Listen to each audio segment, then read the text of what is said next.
Bonjour à tous, c'est Ludo, j'espère que vous allez bien. J'avais envie aujourd'hui de vous parler de la nouvelle interface de Cura, la version 4.0 qui remplace la version 3.6.0 et surtout de vous parler d'une fonction que j'affectionne particulièrement qui est la fonction étirage. Donc c'est une fonction qui permet de lisser la dernière couche de la pièce imprimée et de la rendre lisse et brillante. C'est parti, on y va.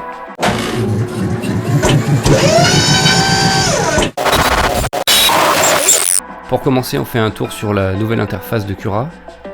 Donc on peut voir en haut à gauche les différents profils qu'on a pu enregistrer. Donc moi, le Tevo Tornado, le Ludolab pour la machine que j'utilise principalement, la Dagoma Disco Easy et puis d'autres profils pour faire plutôt des tests. On retrouve ici les paramètres du filament. Donc là c'est un profil que j'ai créé filament, mais on trouve aussi d'autres profils avec des marques comme 3D Online, c'est un filament que je vous ai déjà présenté, chromatique, enfin bref, tout un tas de marques et de modèles de filaments. Et puis vous pouvez aussi, comme on pouvait le faire sur la version précédente, gérer ses propres matériaux en définissant le nom, la marque, la densité, donc le diamètre, le coût du filament et le poids, ce qui va permettre de faire des calculs de coûts et de matière utilisée dans Cura. On retrouve ensuite le tableau avec tous les paramètres. Donc là une partie est repliée, mais je peux les déplier. Donc voilà, ça permet de libérer l'écran et d'avoir quelque chose d'un peu plus soft. Quand on clique dessus, il est rabattu. Alors j'ai designé une petite pièce, un cube en gabarit pour faire les essais et vous montrer ce que ça va donner avec la fonction étirage. Donc là on a la pièce brute, on peut toujours se déplacer avec les touches gauche, droite, haut et bas. On déplace la caméra. Quand on clique sur la pièce, on peut toujours faire des mouvements, déplacer, donc selon les axes X, Y et Z, mettre à l'échelle, donc augmenter ou diminuer la taille de la pièce, faire une rotation de la pièce, un effet miroir, une symétrie, donc paramètres par modèle. Donc en fonction du modèle, si on en a plusieurs, on pourra choisir des paramètres différents pour l'impression. Et puis le dernier qui permet de bloquer les supports. Le découpage, donc ça va slicer la pièce. Donc on voit que la pièce va mettre 23 minutes à s'imprimer. Elle va utiliser 2 grammes de filament, ce qui correspond à 0,78 mètres.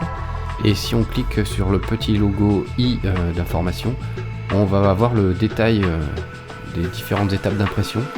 Donc là on peut voir que la couche extérieure va mettre 6 minutes et va représenter 28% de la pression. On va avoir 1 minute de déplacement qui correspond à 6% d'impression. La jupe 1%, les parois externes 9 minutes et 39%, le remplissage 5 minutes. Voilà. Ensuite on voit que donc ça a pris 2 grammes, c'est 78 cm et c'est une impression qui va coûter 8 centimes d'euros. Ensuite, si on clique sur aperçu, on aura la possibilité de visualiser soit par rayon X, soit en couche la pièce, et puis de faire apparaître ou disparaître les différents les mouvements d'extrusion, les déplacements hors extrusion, les supports, l'impression des coques et les remplissages. On peut aussi, avec le slider, visualiser les couches une par une.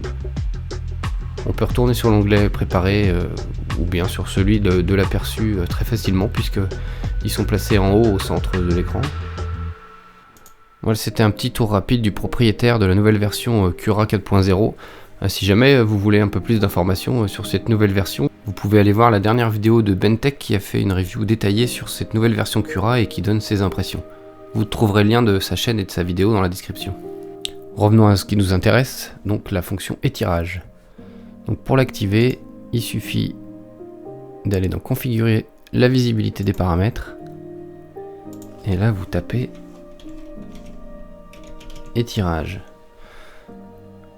Donc c'est dans la rubrique coque et vous avez donc les fonctions activer étirage, motif d'étirage, interligne d'étirage, flux d'étirage et insert d'étirage que j'ai validé. Après vous pouvez aussi faire les autres qui seront la vitesse, l'accélération et les saccades, donc les jerks de l'étirage. Donc activer l'étirage, donc ça va permettre d'activer la fonction. Ensuite on a le motif, donc ce sera le motif utilisé pour réaliser la fonction étirage. L'interligne, donc ce sera la distance entre deux lignes d'étirage, donc entre deux passages d'extrudeur, enfin de buse, pardon. Le flux d'étirage, donc là ce sera une quantité de matériaux maximum qui pourra être utilisé pour pouvoir faire l'étirage, en sachant que si on met un flux trop important, on risque d'avoir une surextrusion et avoir des bosses sur la pièce. Et ensuite, insert d'étirage, donc là c'est la distance entre les bords de la pièce à laquelle on arrête l'étirage pour éviter d'avoir des petites boursouflures qui ressortent de la pièce. Donc une fois que ça c'est activé, on peut fermer, on revient sur notre profil, et donc là on a activé l'étirage dans la rubrique coque. Ok, donc on voit motif d'étirage, donc on peut choisir concentrique ou zigzag, donc moi j'ai choisi zigzag. L'interligne de l'étirage, j'ai choisi 0,1 mm. Alors après ce que je vous invite à faire, c'est tester différents paramètres et puis regarder les différents résultats qui vous permettra de trouver vos paramètres idéaux. On a donc le flux d'étirage que j'ai mis à 10% et l'insert d'étirage que j'ai mis à 0,1 mm, ce qui veut dire que l'étirage va s'arrêter à 0,1 mm du bord, ce qui évitera normalement d'avoir des morceaux de plastique qui vont sortir du bord de la pièce et de faire des petites dents qu'il faudra avurer par la suite. Voilà, une fois que tout ça c'est fait, on peut refermer, découper, enregistrer la pièce et on se retrouve juste après l'impression.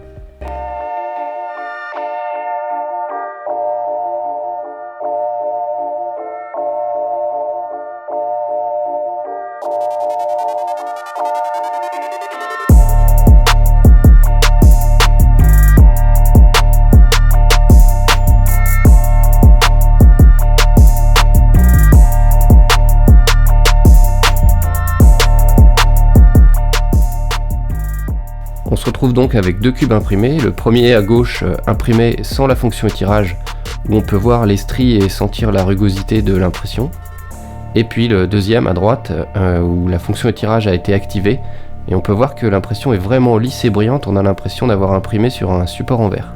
Voilà, vous savez maintenant comment obtenir une dernière couche lisse et brillante sur vos impressions.